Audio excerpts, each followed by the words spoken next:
Good evening.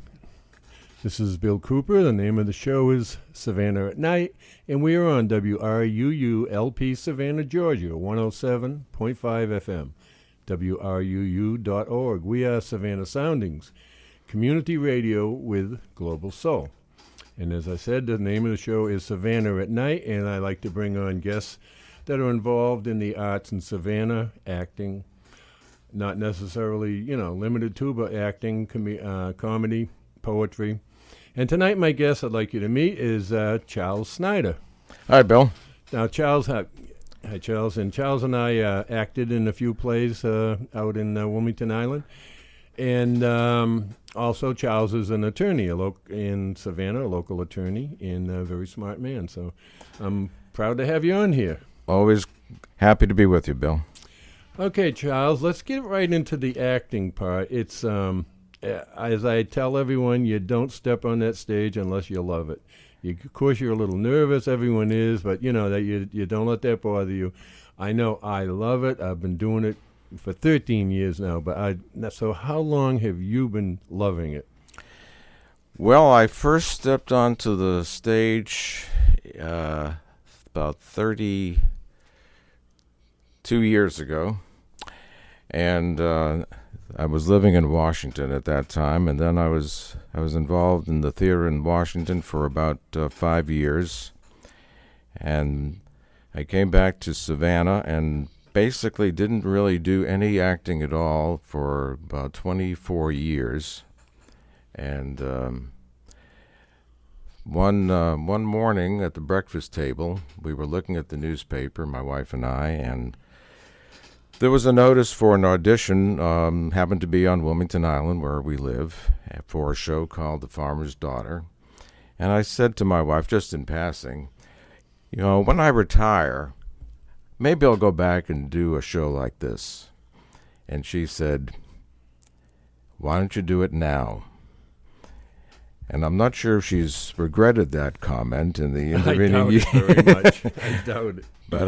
But I made my comeback to the theater. That was, I guess that was about 4 or 5 years ago now. Right, and that was, as I say, I know Sylvia. I know she didn't doubt it. You are a very good actor, and what impresses me about you, and I guess it comes from being a lawyer too. You can learn an incredible amount of lines in a short time, and it has to do with all the reading you've done, in your profession.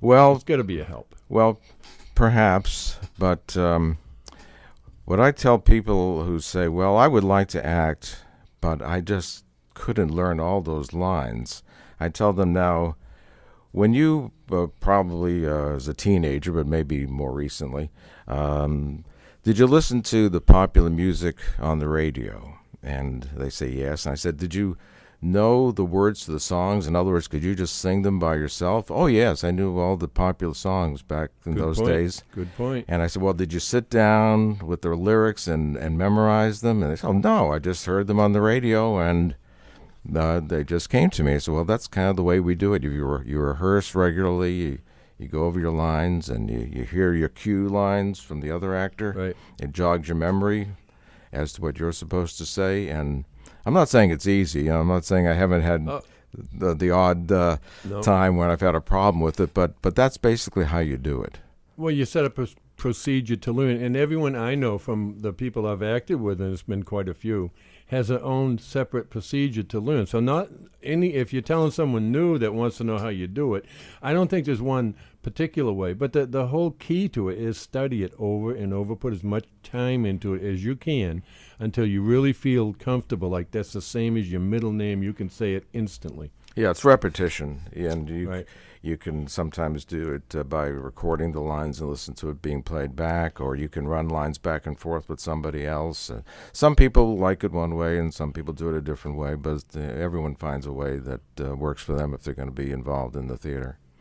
And once again, I think we're making it sound like, it's too hard, it's too boring. No, it isn't. Once again, I get back to the original statement. If you love it, you will do it. And, with me, now, I study my lines hard. I'm fortunate to be retired, and I have more time than most of the actors that we do it with, especially the younger ones. They're either raising a family or working or both, and I marvel at how they learn it and do everything else that we did when we were younger. I just marvel at, how much they're able to do that. But, once again, it's they're there because they love it. We're there because we love it, and and you get that reward when you stand on stage and you see the audience get it. Whatever you say, whatever you deliver, whether it's a laugh or whether it's a serious moment where they gasp, that's the reward, man. To see that, wow, all this work is paying off. They get it and they like it. That's really true, and it is an odd thing.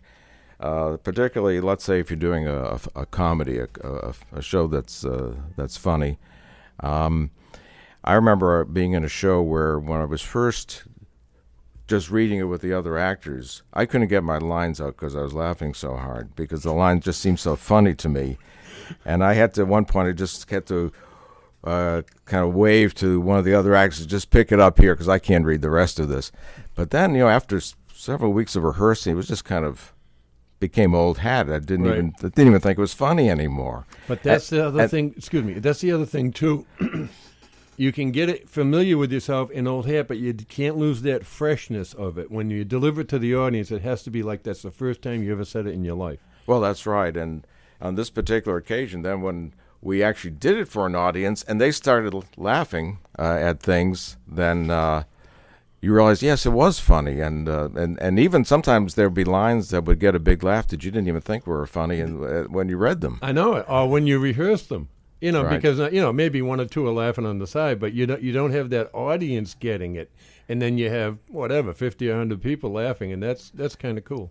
It is. It's fun when you get positive feedback, and audiences are.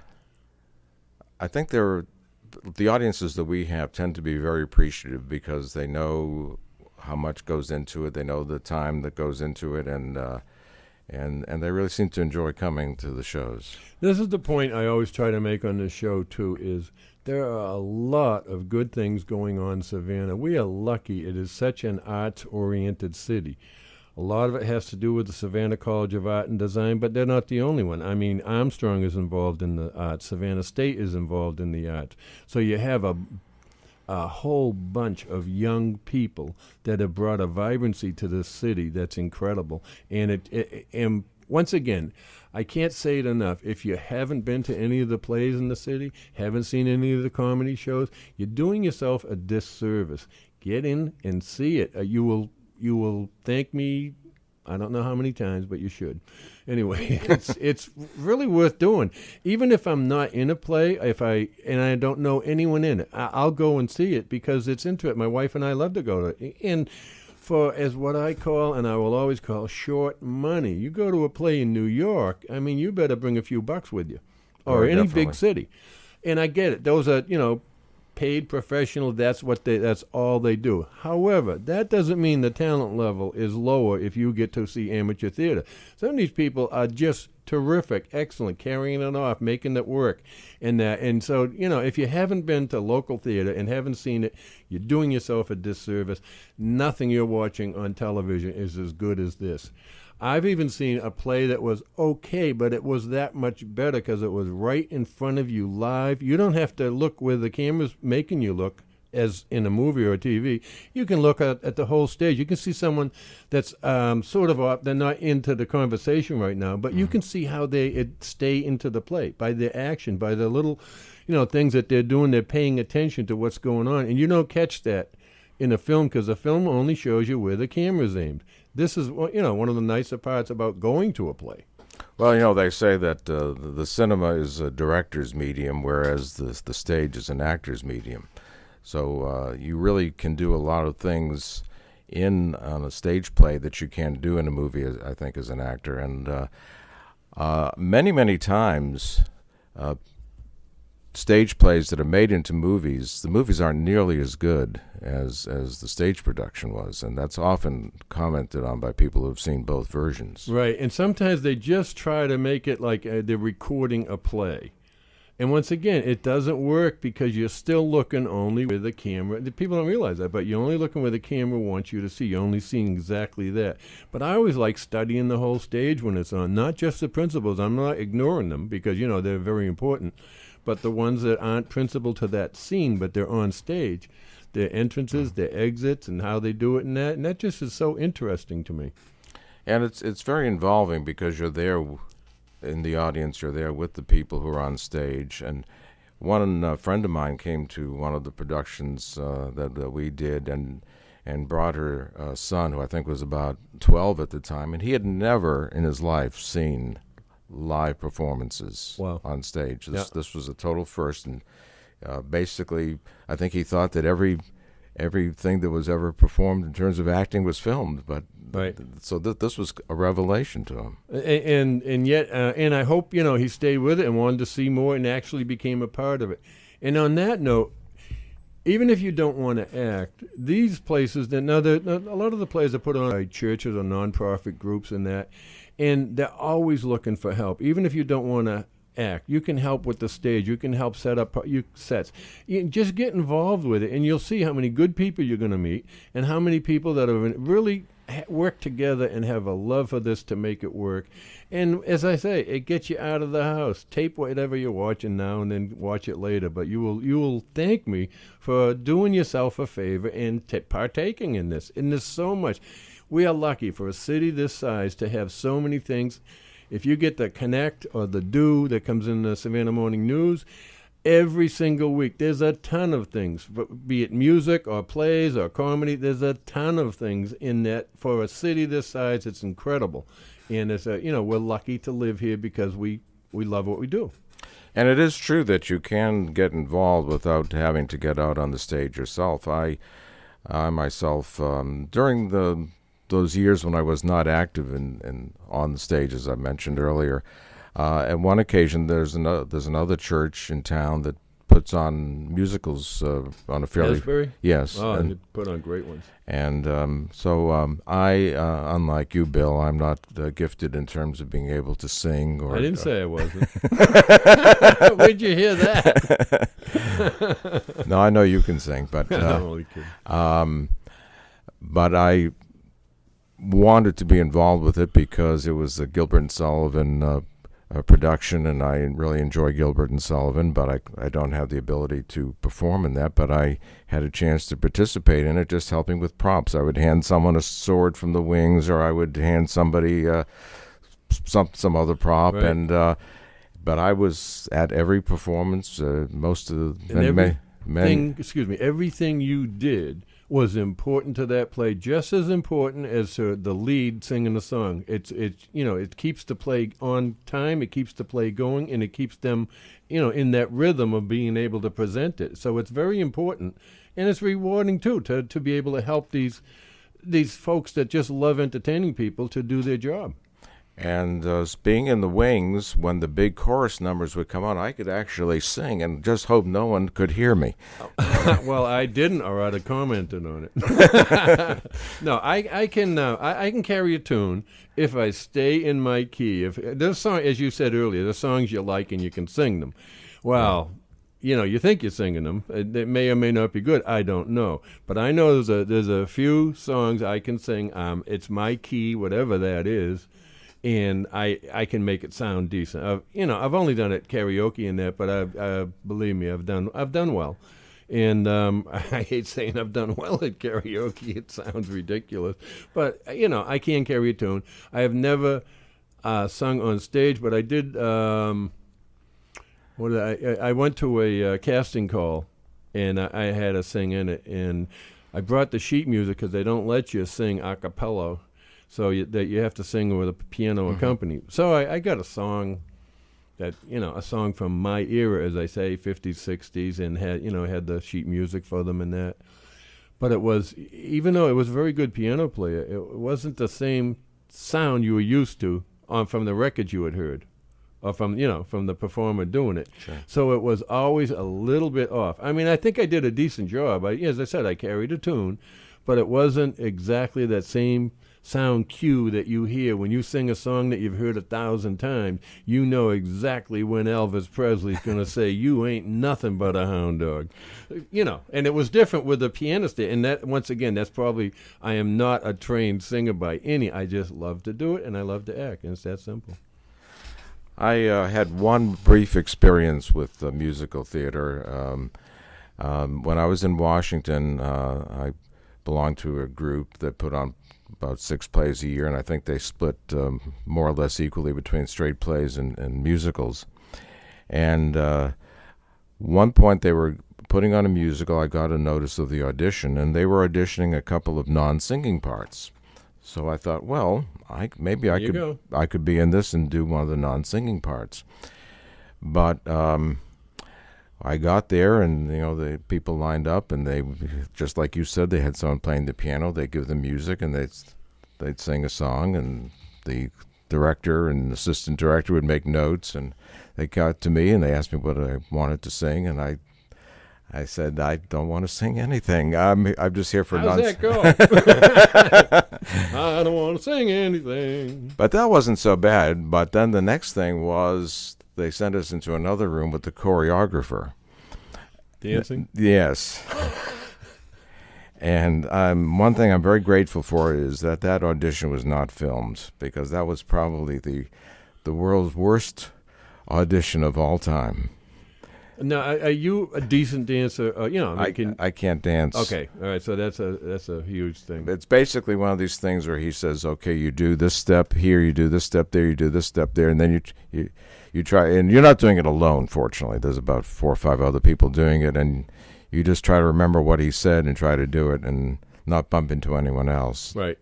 And that's, if you're not trained dancer. Right. You really have to know what you're doing. There's a difference of opinion between Marianne and me. Now, she says, "You can't dance." And I said, "Yes, I can. I have had, in fact," and this always gets your daughter said I was a good dancer, and you've told me your daughter's a good dancer. So that's what I'm throwing my cards on the table with. Trump that. Small T, of course. I take it her daughter is also very good at diplomacy. Oh, thank you, Charles. Yeah, she probably is now that I think of it. All right, so get into the singing and the dancing. Now, here I am. You talk about, your wife gave you a little nudge, do it, but you had done it before. Yes. And at the risk of boring my audience that listens all the time, I have never acted in my life till I was 60 years old. And I won't tell you my age, but that was 13 years ago. And all I did was give you a math problem. Anyway, so Mary and I went to a play locally here. It was at the Jewish Educational Alliance, JEA. And we liked it because I knew a guy that was in it. I volunteered with him somewhere, and I went to see it, and he was terrific. He was really good. Patrick Saxon. I moved out to California for a while and was doing things. Anyway, at the end of that play, the director of it said that they were going to be having a casting call for a new play that they were doing, and it was a musical called Into the Woods. And Monday and Tuesday, this was on the weekend, this coming Monday and Tuesday, they were having the casting call. So all I did was nudge Mary Ann and say, "I'm going to go out for it." And she says, "Good, okay." Now I know she expects me to. I thought she'd say, "Don't be ridiculous. You never acted in your life." And blah, blah, blah. That's a musical. What's wrong with you? So Monday comes. And I didn't say anything, but now it's like 4 o'clock in the afternoon. I think the casting call went from 7 to 9 or something like that. As you know, tonight's the night of that casting call. She says, "Yeah, you said you were going." Oh, that was it. That's all I had to hear. Now I'm not going to let her down. I said, "I'm going." I said, "All right." As I'm driving out there, I said to myself, I have no business stepping on that stage unless I step on it like I bought it and owned it, and I did. And what I had to do was, the only thing was, I had to sing. So I'm sitting there, and they had about 60 people there that night trying out, just one, and there were only 19 parts, and they were having 2 nights, and they had 60 people. And I am listening to trained voice after trained voice after trained voice singing, and I am shrinking down further in my chair. I'm 6'3". I was about 3'4" at the break. And I says, "What did I do?" So anyway, and once again, it was the sheet music and that. So they took a break, and the director and the music director that was playing the piano for everyone, I walked up to them. I said, I got to tell you, I introduced myself. I was never acted in my life. Oh, don't let that bother you. Some of my best actors have been new. I said, well, that's not the point. I says, I know you have us doing the scales first, and I'm not a trained singer.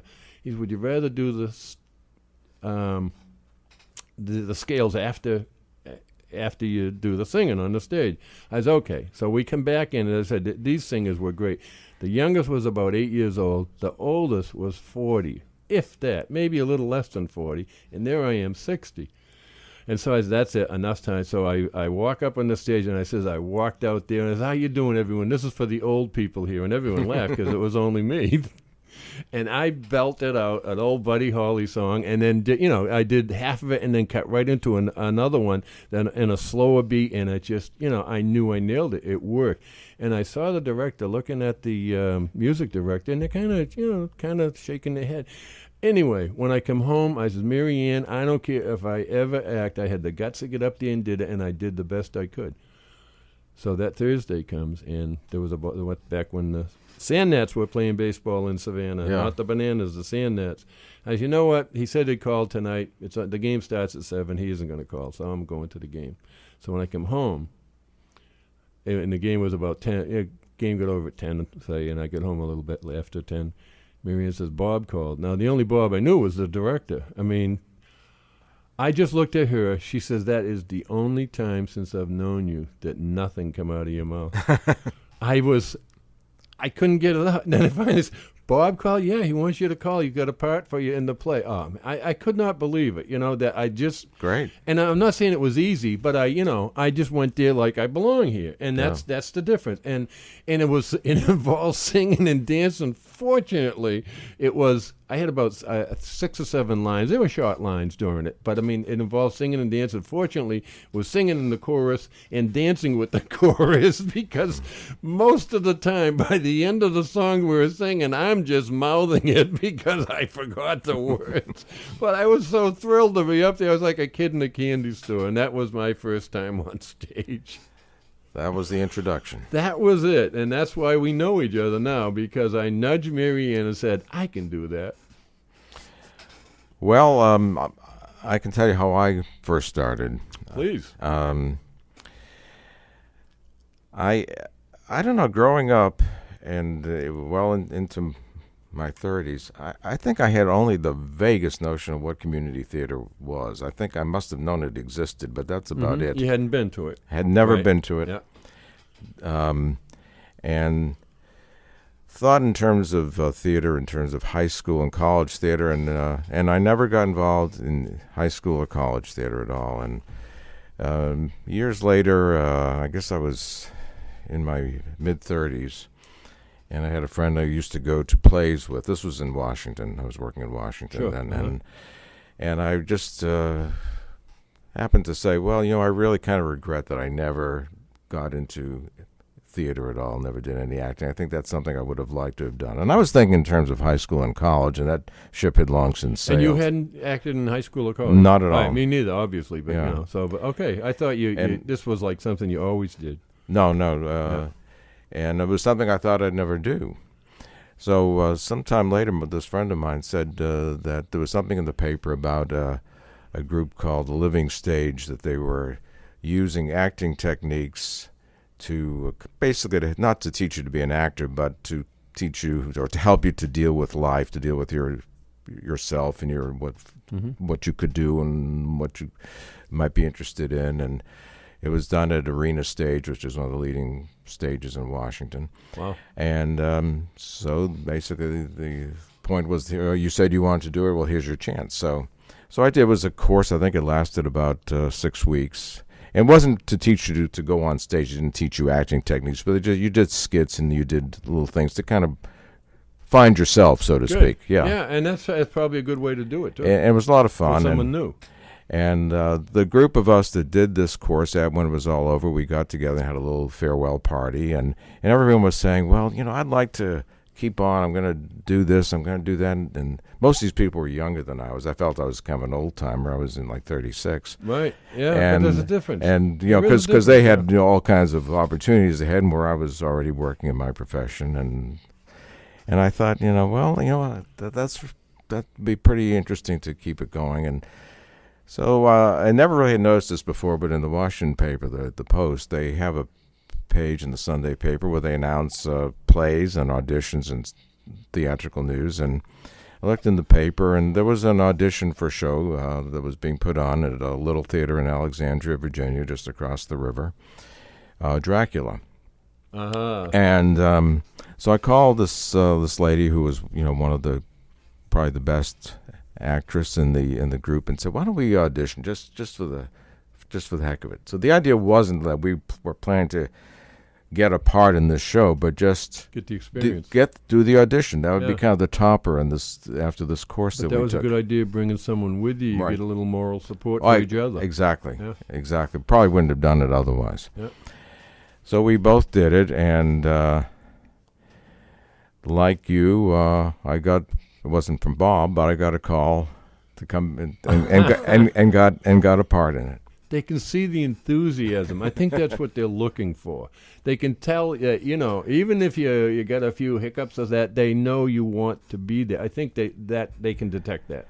Well, that may be true, but in a way, what I found out later was it was really kind of dumb luck, because if I hadn't got the part, I probably would have just said, "Well, that was great. I did this audition, Right. and I did it. I stood up there and did the thing," and that would probably have been the end of it. But what I didn't know until later, at this particular group, they have someone who acts as a producer. Each show has someone who's a producer, and they get someone to be the director, and then they do the auditions for the actors. Well, this producer decided, he wanted to put on Dracula during the fall season around Halloween. Right. The place for it. And he wanted to do it as kind of a comedy parody, Right. get Sure. some laughs. 'Cause It's an old play, and Right. now a lot of it seems funny. At the Right. time in the 1920s when It's it easy came out, to make it funny because yeah. different era, right? Yeah, right. The era, it was old melodrama. So he got this guy. His name was Al, to direct it. Now, Al, you can picture, because he looked and sounded very much like Bob Newhart. Oh, wow. And that's saying a lot. I love Bob Newhart. Yeah, and good stuff. And he was a perfect choice to do a comedy play, because he was a comedic timing. actor, He a had the comedic timing, actor yeah. himself. But Al surprised them by saying, I think it's kind of hokey now to do this as a comedy. That's got an old hat. Let's try to pretend like we're 1927, and we're going to do it just the way it would have been done originally back then. Now, there'll be some laughs because, some of it's going to seem hokey to the audience, but let's try to take it as a serious part, a serious show. And I don't think that's what they wanted, but they picked him and they liked him, Charles, so that's excuse what me they one did. second. Let's make that a cliffhanger. I want you to finish Okay. that. I have to be continued. play an announcement here. This is, once again, I'm Bill Cooper. I have my guest tonight, Charles Snyder, and we are on Savannah at Night. We are WRUULP Savannah, Savannah, Georgia, 107.5 FM, WRUU.org. We are Savannah Soundings, community radio with Global Soul, and I have a couple announcements here. If you enjoy our programming on WRUULP, please support the station with a donation. As an individual, you can give any amount, become a basic station member, or become a serious fan of the station. To check out membership rates and to donate to the station, go to www.wruu.org/individual and select to donate monthly or subscribe to an annual membership. Again, to donate to the station, go to www.wruu.org/individual and select to donate monthly or subscribe to an annual membership. Thank you for listening and to supporting WRUULP. And now we have a couple of words from our friends at the Sentient Being. This portion of WRUU-LP Savannah Soundings programming is made possible by a grant from Sentient Bean, offering fair trade coffee, vegan and vegetarian food, and breakfast all day. Located at 13 East Park Avenue, across the street from the tennis courts at Forsyth Park. Our menu and special events listings can be found at sentientbean.com. Okay, I'm back now with Charles Snyder, and you were talking about getting in a play called Dracula. We've all heard of it, and how did it go from that? Well, in this play, there's a part, a character called Dr. Seward, who's the head of a sanitarium where most of the action of the play takes place. And I think in all the movie versions, it's a very, very tiny role, but in the play, it's a big role. And the idea is that this is a serious professional man, a man of science, who obviously knows that any talk of vampires is just superstition and nonsense. But as events persuade him that it's real, then the audience should come along with him and believe it as well. So what they wanted to do this play as a serious thriller of melodrama is to have someone who is very serious that the audience could accept in that role as the doctor in charge. And so they were looking for someone who would project that kind of seriousness. So the fact that, as you know, Bill, I'm a very serious person. Yes, actually, you are. Because of your profession, you have to be. But you have a sense of humor, too, which is great. But but the long and short of it is I just happen to have the personality, the appearance, whatever. Right. Yeah, and that's the luck part. You're totally right there, yep. When they're looking for someone, if you present what they're looking for, you've got the foot in the door. And that's basically how I got cast in the first show for which I auditioned. And if it had been done the way the producer originally wanted to do it as a comedy, then I would have been given a thank you for showing up, and that would have been the end of it. Now, I think also the producer of the show was also a little taken aback when he found out that they had cast in his show someone who had never been on stage before in his life. Of course. But Al, who was the director, as I say, the guy who looked like the Newhart guy, he basically taught me how to act on stage. He just took the time and said, this is what you do. You don't, don't gesture too much. Don't, and also, make sure you're not just talking to the person that you're next to on stage that you're nominally addressing. You're really talking to the person in the last row. Yeah.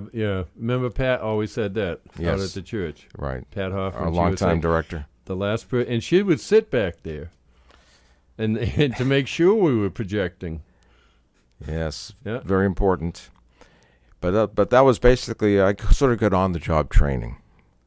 We all do. I think we all do, seriously. Unless you're the son of a daughter of a famous actor or actress, you don't have an inside shot. So you really have to get and they know, I think everyone knows that. Once again, you're doing community theater, you're helping them put this on. So they're willing to work with you. This is not, unusual. They're willing to, if you show an aptitude and you show a desire, that's all it takes.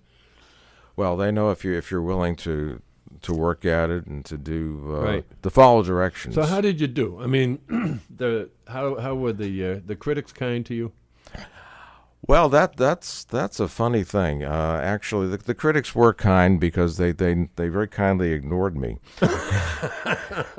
I for the most part, anyway. Unlike the shows that we do at Wilmington Island that only run one weekend, these shows, I think they did about 24 performances over 3.5 weeks. Wow, and that's a lot. And so it was reviewed. The shows there where I wound up being in a second show there later, but their shows were reviewed in the Alexandria paper. There's also a couple of suburban Washington papers. Those are clippings you mailed me? No, those are the clippings I made sure you didn't see. But I could tell you, if you want, about a couple of funny things about those reviews.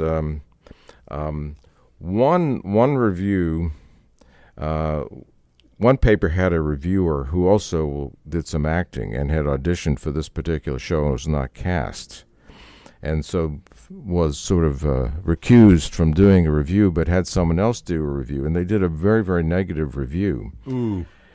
But the thing was that what they criticized was the play, not as if it was the fault of the actors that they didn't like the script or the plot.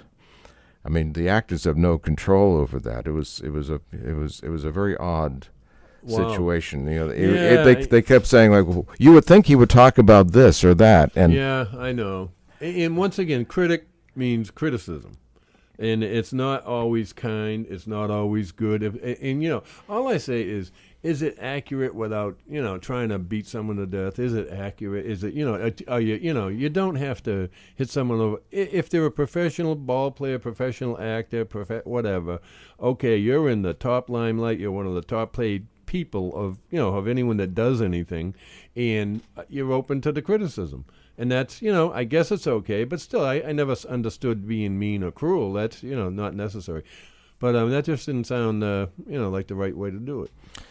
No, I didn't think it was. But the show that I was in at that same theater a couple years later, A Man for All Seasons, got very good reviews in Washington Post and all the suburban papers. So that was good. Yeah, and you know, once again, if you put your heart in it and you think you're doing the best you can, and you are, because that's, you know, once again, it's a target. I want to do this, and you go for that target. Yeah, well, but I can tell when either had a smaller part, and it was, you know, I was integral, as they say, every part. There's no small part in the theater, but it's integral in that. But I could tell the difference when I had a decent part, a good part, a lead part, and I nailed it. I mean, the people afterwards, in fact, this was funny. One of them said to me, this was out at Tybee, "You were very, very good in this play." I said, "Oh, thank you very much. I appreciate it. Nice to hear it. And I have a friend who wants to know if you're married." I just gave her a one-word answer. I says, "Very."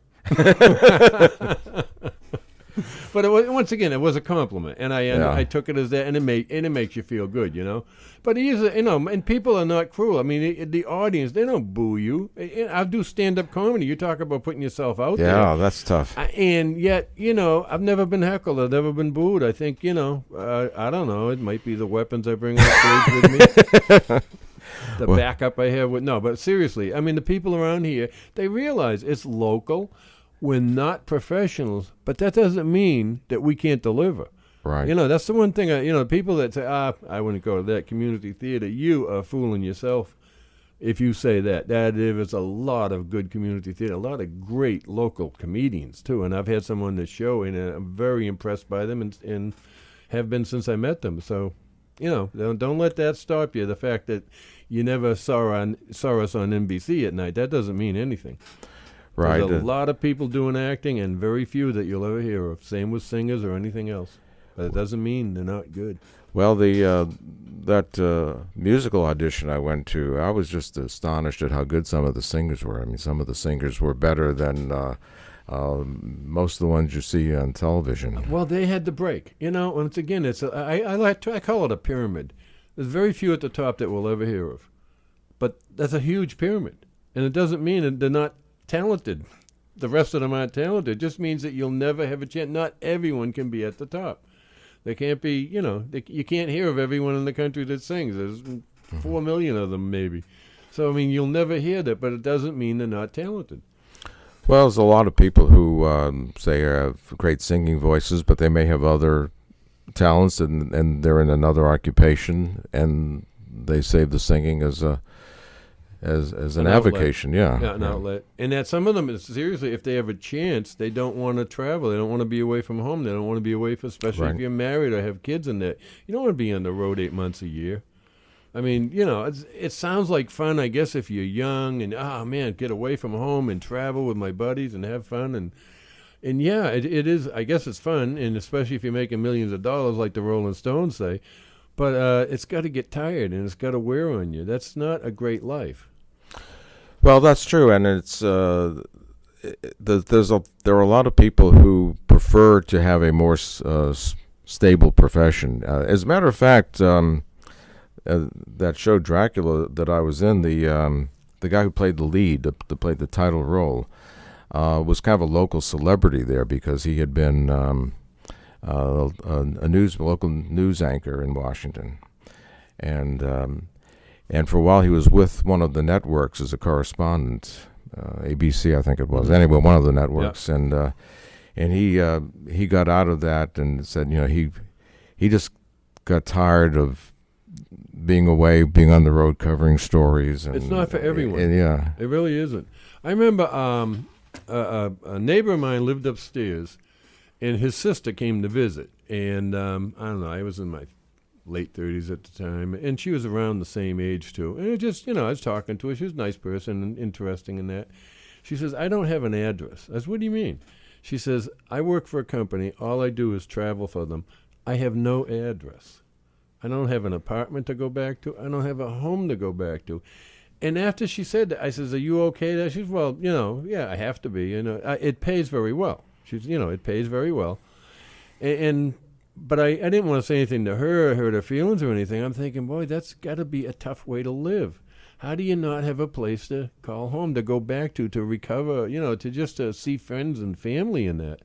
That seemed, she was honest, and she, as I said, I forget what she did, but whatever she did, her company sent her all over the world, and not enough time to establish an address or to keep one. And she said, why should I pay rent if I'm never going to be there? Oh, I get that, But that was kind of weird. Well, that's how it is, or at least it used to be for a lot of people in show business. They'd be on the road, and they'd be traveling from city to city, and it could be in theater, or it could be in music, as you mentioned. In vaudeville when I started. But you heard stories about that. Those get stuck in the mud. Let me tell you, I loved it when we took a train. Most of the time we couldn't afford it. Well, but you know what I mean. You in order to make it as professional in show business, you have to have. It's a different mindset. Once again, as I say, it's not for everyone. Not everyone can do that, and there might be a lot of talented people who say, "I don't want to do that. I just don't want to, be on the road all the time." And they don't, and you'll never hear them or from them. That's why I have this radio station. Now you can hear from us. But there are a lot of very talented people who could be professionals, but who just who do it as amateurs and do it very well. I have seen some, and I don't want to start naming names because you leave someone out if you start. Right. But seriously, I have seen some actors and actresses, both young and old, in this city that are just stunningly good. You just go, whoa! I mean, that good, and you wonder why. I said, if you go to Broadway, they'll snap you up. You're that good. Because, I've been to Broadway plays. I've been in New York and that. Mm-hmm. And, once again, they're great actors. That's how they made it to that stage. But some of these, I think, with if they wanted to, or at least give itself a try, I think they'd have done excellent.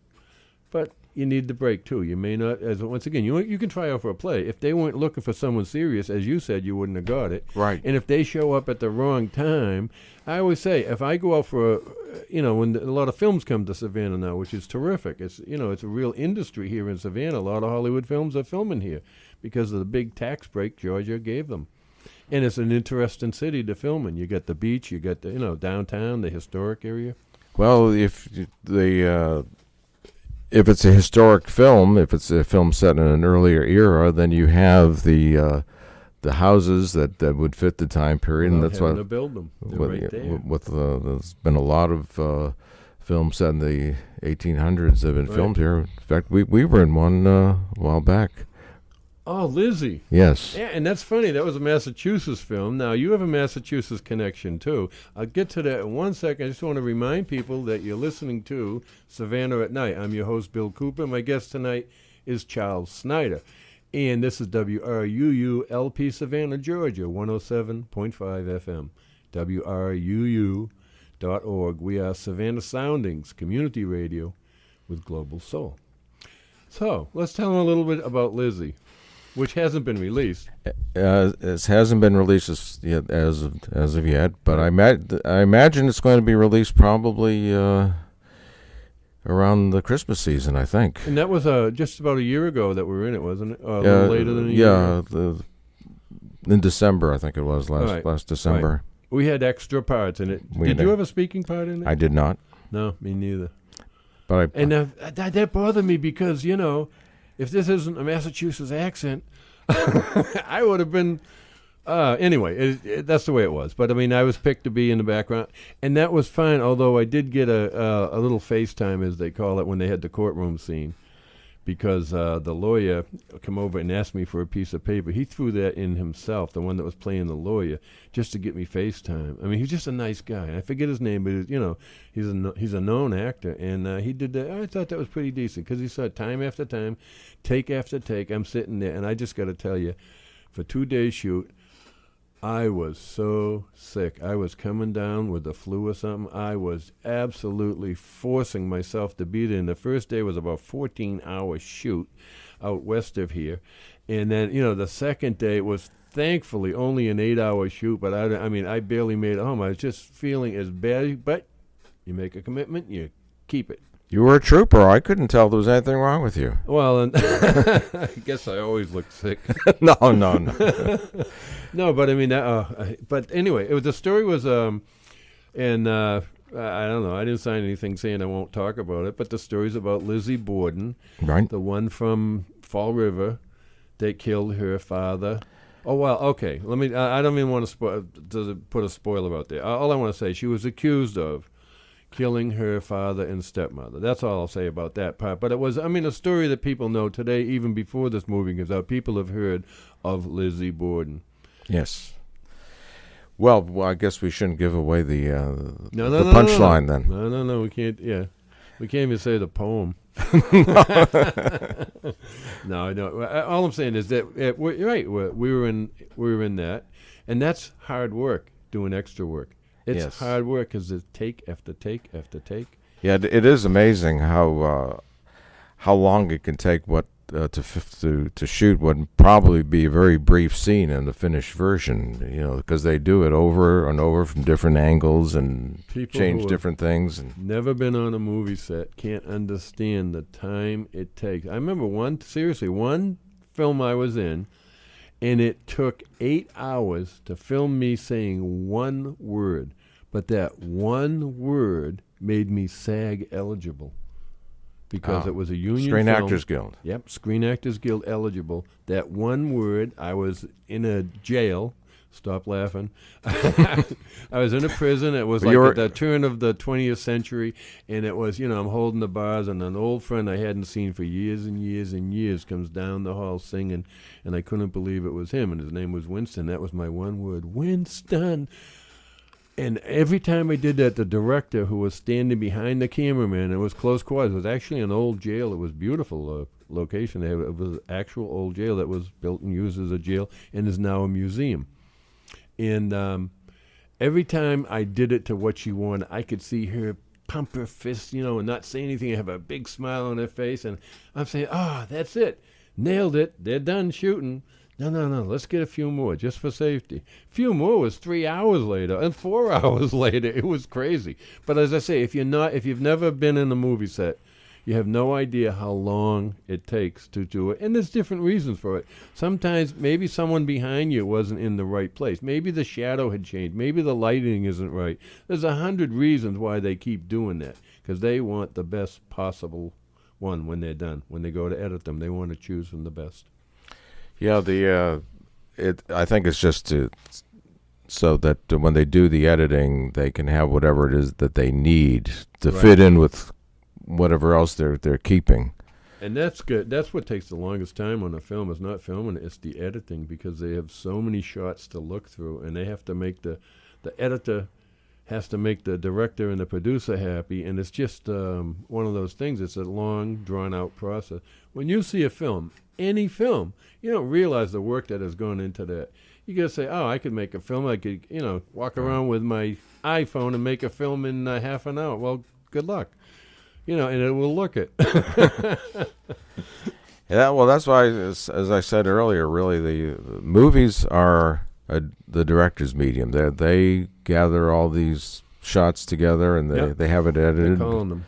And the actor may not even know what what is going on in the scene. That if they're told to say a certain line, they may not know what the context is. And there's a story. I'm sure you've probably seen the film Casablanca, the old classic Humphrey Bogart movie. Classic. You have to see that. And there's a scene when the Germans are in this nightclub and they sing a German song, and then somebody gets up and asks them to play the Marseillaise, and they all look at Humphrey Bogart's character because he's the owner of the club, and he nods, approving, and they go. It's a very moving scene in the context of that time. And as I understand the story, when Bogart came in that day, they said, "You got an easy day. All you have to do is just nod." Well, what am I not? Just nod. Right. That's all. Yeah. He didn't know what he didn't know what he was nodding at, but it set off this very emotional scene. And a lot of times the directors don't let you know. Like I've been in a ton of SCAD films, student films, but as I say, these students are learning the correct way, and they want to be in that business someday. And so everything that they do on campus is exactly what they do in Hollywood or any other place that makes movies. And but the directors like to keep you in the dark. They don't want you to know too much because they want it to be an honest portrayal. When they tell you that, here's your line here, say this, like that, they don't want you to rehearse it for a long time. A lot of them won't even give you a script beforehand. They want that to be fresh, then because you can cut if the lines don't come out right. You can't do that, as we know, in a play. But because they can do that, they want it to come out fresh and not to have over-rehearsed it in your head or somewhere else. Well, I've often heard how there's a difference between stage acting and film acting, and some people are adept at one or the other. But I have to say, Bill, I've seen at least one of your films, and you are as adept, wonderfully adept in film as you are on the stage. Thank you so much, and I didn't pay him a nickel to say that, folks. I do appreciate it. I really, you know which one I'm talking about that I saw. I think about it takes place in a restaurant downtown. The violin. I think that's what it was. That's one of my favorite out of all the ones I've been in. That truly is. But a couple I haven't seen. I'm still waiting for them to come through and give me my copy. So, if you're listening, but that was a great job. Thank you very much. And once again, it was a good director. The kid was young. In fact, his father was a professor at SCAD. So, not in the film part, I don't think, but his father was a professor there. And this kid, that was he got that story somewhere, but adapted it to his purposes. But once again, everyone in there did their part to make it work. And I don't care how good anyone is, if you don't have others around you that are lifting you up and making you come through, it's hard to act. It really is. But everyone in there, and that wasn't the only one. I've done a ton of SCAD films I'm very proud of. But that was one, as I said, I don't know, the story and everything, I haven't shown it to anyone that didn't like it. And, it's really a good story and a surprise ending. Yes, it was. Yeah, that was well done. Loved it. And that's it. Okay, so as I said, nobody can guess that we had some kind of Boston connection. No, listening to us. I when I met you, I had no idea where you might be from. How much time did you spend in Boston? First 22 years of my life. Okay. And back for being only 23 or 24. That's most of your life. And back since for the occasional Thanksgiving dinner and such. Oh, good for you. Good for you. But that's. So you still have family there, and. No. Oh, no? Well, I have some cousins. I have some cousins. So let me look up the definition. Yep, it is. It's family. Yeah, I do have some family there, although none of my immediate family is still there. Oh, okay. All right. Yeah, I get it. I still have family. I have two brothers, and I had two sisters. One of my sisters died 2 years ago, and the other one, so they're all up there. They're all within, a 50-mile radius of each other. And we went up there earlier this year, and, you have to get to see everyone. They want you here for 3 days. And we do, and we get along. But it's great to hook up with them again. It's great to be up there. And there's only one friend up there that we have a chance to hook up with, and I'm glad we did, because as Marianne says, I mean, he always keeps in touch. He calls, he emails, he sends me stuff in the mail, and he's like me. He will send me a ridiculous postcard and address it to, he will make up a title for me, and I'll do the same for him, right? And send a postcard to his house with some ridiculous title, and he'll have cut out some news clip of some absurd thing that happened, like I'm connected with it, and send it as a postcard. Oh, that's great. I love it. And then that just means more ammunition when I send him his postcard. Well, as long as they don't do anything that gets the attention of the postal inspector, I guess that's all well and good. Oh, no. Are you kidding? They're looking for serious bad boys, and they let us go.